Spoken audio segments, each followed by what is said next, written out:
Here in this question, the author is saying that we have a bar magnet of magnetic moment m and has moment of inertia I, and this moment of inertia is about the center and perpendicular to its length.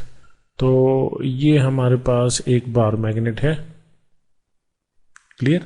इस bar magnet को देखिए और ये कह रहा है कि इसका जो मैग्नेटिक मोमेंट है, that magnetic moment is m and it has moment of inertia about this axis, and that is I, and this axis is perpendicular to its length and about the center of the magnet. फिर कह रहा है कि हमने इस magnet को दो equal pieces में कट कर दिया। कैसे कट कर दिया? परपेंडिकुलर टू इट्स लेंथ, यहाँ पे ऐसे कट कर दिया। तो क्या होगा, हमारे पास दो पीसेस बनेंगे, एक पीस ये और दूसरा पीस ये, ठीक है। ये बन गया हमारे पास, clear. Now let T be the period of oscillation of the original magnet. इस मैग्नेट का जो टाइम पीरियड ऑफ ऑसिलेशन है, ठीक है, about an axis through the mid point perpendicular to its length in a magnetic field B. इस magnet को अगर हम एक्सटर्नल मैग्नेटिक फील्ड बी में रख दें, ठीक, और इस मैग्नेट को ऑसिलेट कराएं उस मैग्नेटिक फील्ड में, इस एक्सिस के अबाउट ये मैग्नेट ऑसिलेट करना शुरू कर देगा। तो कहना क्या चाह रहा है कि ये एक्सटर्नल मैग्नेटिक फील्ड है और आपने यहां पे इस मैग्नेटिक मोमेंट को इसमें रखा और रख के आपने इसको क्या किया, ऑसिलेट कराया, ठीक है। तो ये ऑसिलेट करेगा। ऑसिलेशन का टाइम पीरियड वो कह रहा है टी है, और थ्योरी से हमें पता है कि ये जो टाइम पीरियड है that is equal to 2 pi under root I by magnetic moment into magnetic field, ठीक है। फिर कह रहा है that what would be the similar period T dash for each piece. तो अब ये जो दो पीसेस बनाए हैं, तो वो कह रहा है किसी एक पीस का टाइम पीरियड जिसको कह रहा है टी डैश, वो क्या होगा, ठीक है। तो अब हमें यहां पे समझना है कि इस पूरे टुकड़े का जो मैग्नेटिक मोमेंट m था, तो यहां पे हर टुकड़े का मैग्नेटिक मोमेंट अब हाफ हो गया, क्योंकि लेंथ हाफ हो गई।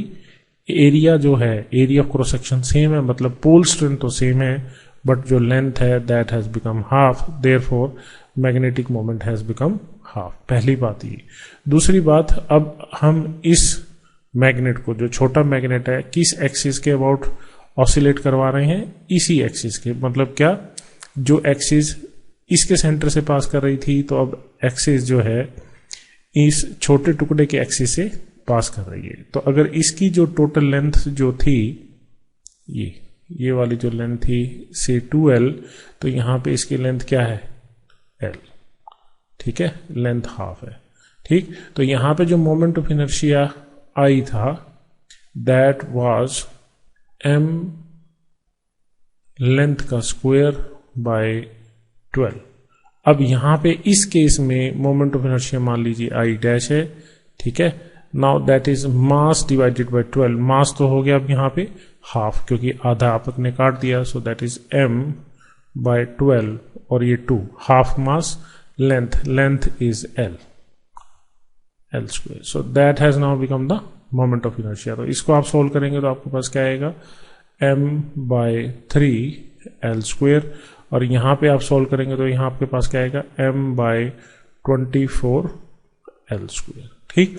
तो इस एक्सिस के अबाउट मोमेंट ऑफ इनर्शिया हमने निकाल लिया, क्लियर।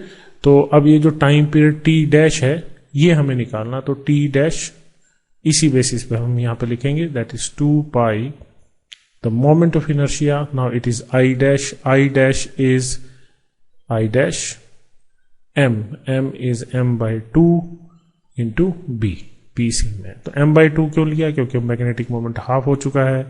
तो 2 pi under the root I dash क्या है हमारे पास, m l स्क्वायर बाय 24, ये 2 ऊपर चला जाएगा, तो यहां आएगा m b, क्लियर। तो ये आपके पास बना 12, क्लियर।